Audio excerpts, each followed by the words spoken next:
Hi YouTube. Hopefully you'll stay still. I've done it. You know, after wasting quite a bit of titanium, staying up extremely late, I finally did it.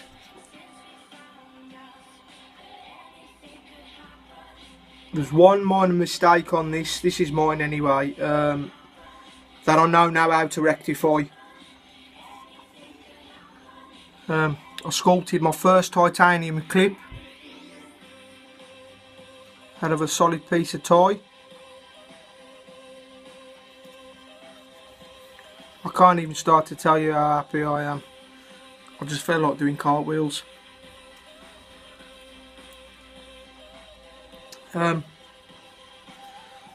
lock up, there's your centering, and the lock up, well, that sound like a big kid, and it's real nice and early, and it is solid as a rock. As you've seen on Instagram, I've wrapped and wrapped and wrapped and wrapped this on the table to make sure it's seated. There is no up and down play whatsoever, no side to side whatsoever. It's like a bank vault. It needs breaking in. There we go, no problem. Obviously it's new and it's only on phosphor bronze, so I have got some ball bearing pivots races. I think I'm going to go down the IKBS route in the end, but this is fine now. It's, you know, it just needs breaking in. The lock is lovely. It's staying where it is. Right, the mistake, what I've learned from it, centering's cracking. When I set the detent, well, it's not a mistake, it is a mistake, sort of. When I've done the detent, if you go a little bit behind and you're sort of a bit farther away with the hole, you can chamfer then round the detent hole, and as you can see, and it allows that detent ball then just to slip over and just seat into its thing, which gives you your detent, which is perfect. I'm really happy with that. Sucks up lovely, you know, perfect. I'm really happy.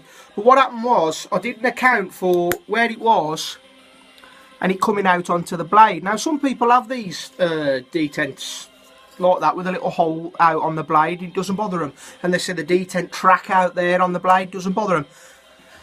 Me being the way I am, it bothers me. I don't want the detent hole on there. I don't want the detent track on the blade. I want the blade just plain, as you know. Also what I've done, as a lot of you know who've bought my knives, and what I do, there's one of my trademarks is I do the bevel thing on my ricasso area. So what I've done is I've continued that on with my frame locks, and as you can see, I've done the same bevel on my sculpted clip. Now a lot of people,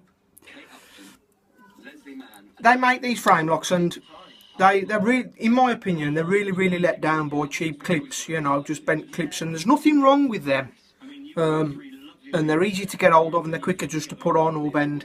But I think if you're paying good money and you're having a custom frame lock made, really and truly you should have a custom pocket clip too. You don't have to have a milling machine to do this. You can do this on a grinder, so it's not about, you know, oh, I need a miller to do it, because you can do it on a grinder with a little small wheel. You could do it with a Dremel if you was extremely careful. You could do it with foils, you know, it'd just be time consuming. But, you know, it's not, you know, you can do this. You don't have to have just a bent clip. So they are time consuming, yes, and they're definitely more costly. But I think they look, you know, I just think it adds to that, you know, of a custom knife, custom frame lock. So yeah, so I really wanted to share that with you, because I can't believe how happy I am, and you know how much I love this bloody thing, and I can't stop playing with it, as you can see. Super happy. So I thought I'd share that with you. I've got a new one coming out I'll bring you down, I'll show you. It's a lovely day today. Oh, you have to excuse the bumping, sorry if I'm making you feel a bit sick. If I pop you up on here. I'll just get the... Sorry guys, just 2 seconds. It's called the Tergeo, which is Greek for flipper. But I'm also doing a non-flipper version, if I can find it. Now it's in the house. The one piece of paper with that one on. Never mind, what I'll do is I'll show you the non-flipper version. If you can imagine that with the flipper on it, you get the idea. So yeah, I've only done the one with the flip. Never mind. Anyway, there we go. That'll be the new frame lock coming out the LB Custom Knife stable, and it's called the Tergeo, which is Greek for flipper, which I'm real pleased about. The LB one is staying. You know, the people who've got the pre-orders with the LB one, you could choose between the LB one or the Tergeo. Makes no difference to me at all. It'll be out the same two steels, you know, there's not much in it really. There's a bit more work on them, as in sculpting the handles and stuff, but that's fine. The rest of it's just a, you know, it's not that much, if you look.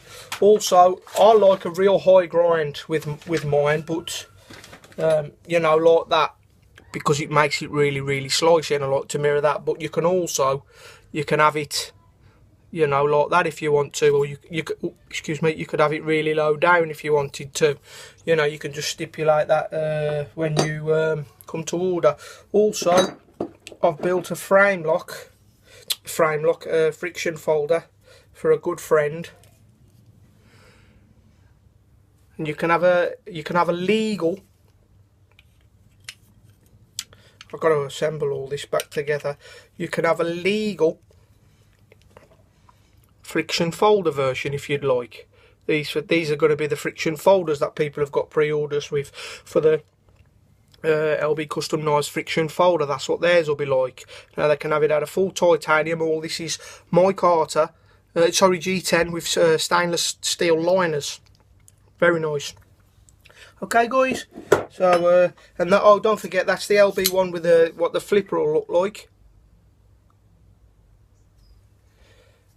Okay. Okay, so I thought I'd share that with you. Obviously you probably can see how happy I am and chuffed to bits I am, because this was really, really hard to do. They're not easy at all. You know, for me they're not anyway. I found them quite difficult, but I've got there and I'm sort of happy with the process. Oh, basically all these, I've kept all the hardware as T10 as well. So that's T10. These are T10, so it's only one little, you know, little oojit that you've got to use to mess about with the hardware. I've also chamfered this, so that's different too, your stop pin. What I'm going to start doing now, I've got my anodising thing, I might start anodising in there, blue or green or something, it'll make that really pop.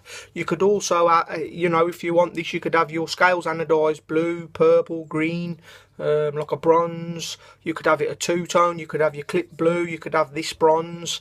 You know, I can anodise all that for you in different colours now. So you can have titanium hardware. As anything with me, custom, the world's your oyster. The same goes with, you know, you can have a little leather pouch made with a beautiful snakeskin inlay, or a little zippered pouch, or, you know, the world's your oyster really, as in with the combinations for the knives and the combinations with the sheath to go with it, and your pocket clip. You could have it sculpted how you wanted to, you know, you can just buy a normal one. Okay, take care all. I'll see you all the weekend for the people that are going. Take care all, but bye for now, Lee.